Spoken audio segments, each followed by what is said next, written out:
Welcome to Economics Made Easy. Today, we continue our discussion on the relationship between markets and charity. In previous lessons, we talked about Adam Smith's theory of human nature, explaining how people are selfish, but also compassionate.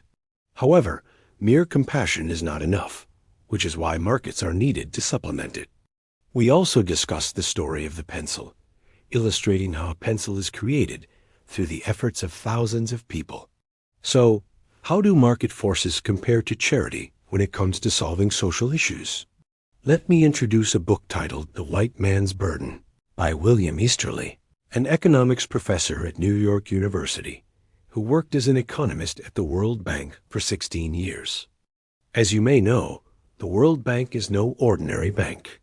It is an international institution dedicated to providing aid to impoverished countries, helping them overcome poverty.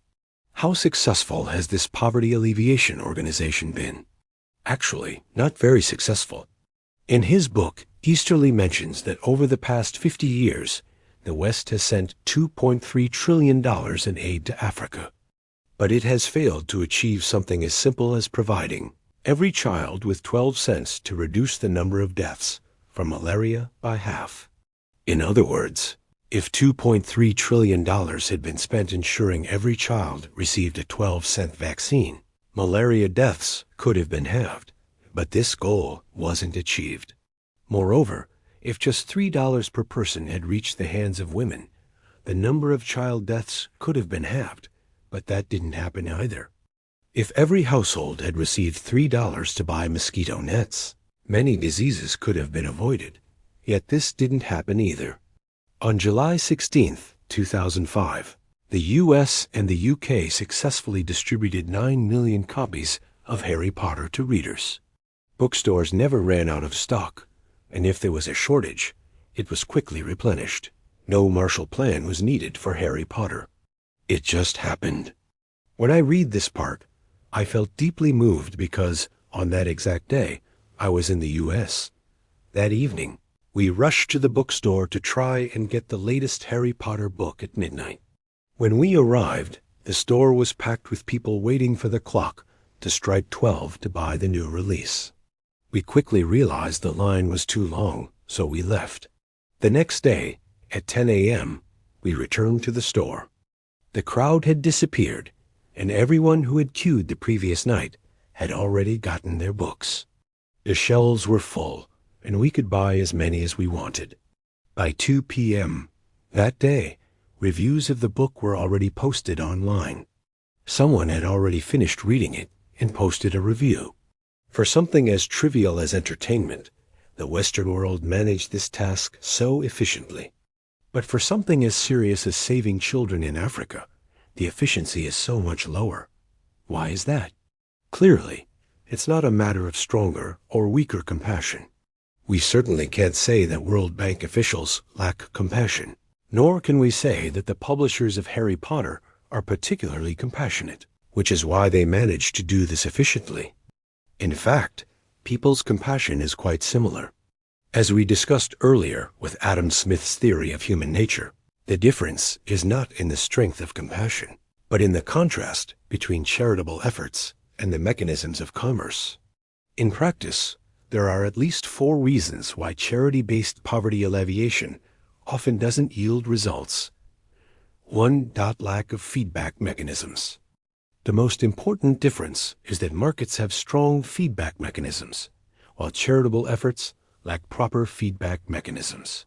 For example, in the market, if I sell you a bowl of beef noodles for $10, you have 2 choices after eating. You can either buy more, or you can leave. If I see you leave, I also have 2 choices. Either improve the quality or reduce the cost. If I don't do either, I won't be able to continue doing business. But in charity, there is no such feedback mechanism. If I offer you a bowl of beef noodles for free, you may accept it, regardless of quality. The next time I offer you a bowl, you may still say yes. I have no idea whether I'm doing things right or wrong. In business, it's easy to determine who is good at business because the standards are clear. I could give $20,000 to 10 people and ask them to start a business. 6 months later, I would be able to see how much they've earned and judge who is good at business. But if I give $20,000 to 10 people and ask them to do charity work, how do I evaluate who's the best at doing good deeds after 6 months? There is no clear standard. If we meet 2 children, one is poor and dumb, the other is poor but smart, which one would you give a scholarship to? Is there a clear standard for that? What I'm highlighting here is that in charity, we lack clear standards for efficiency, which makes it hard to know what makes charity effective. This is the most important point.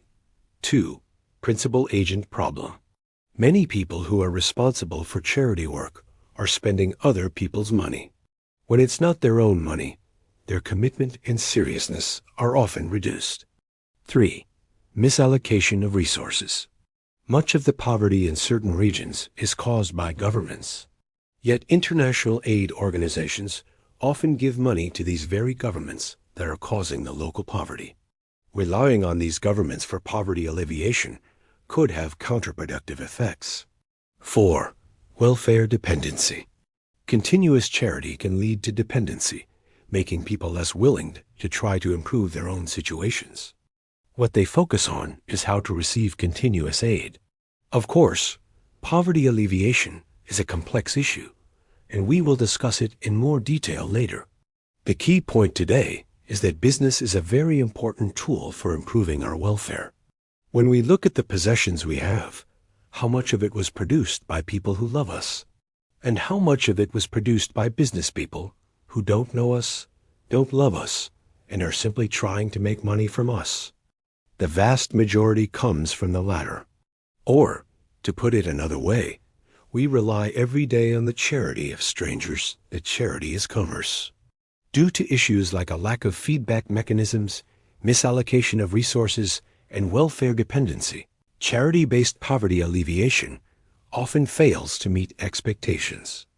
On the other hand, commercial behavior, with its market mechanisms, coordinates and encourages division of labor and cooperation, leading to more efficient and sustained improvements in welfare. If you had money to fund a student, and in front of you were 2 students, one poor and dumb, and the other poor but smart, who would you give the money to? Feel free to leave me a message, and I'll see you next class. This is Economics Made Easy, where we give you authentic economic thinking.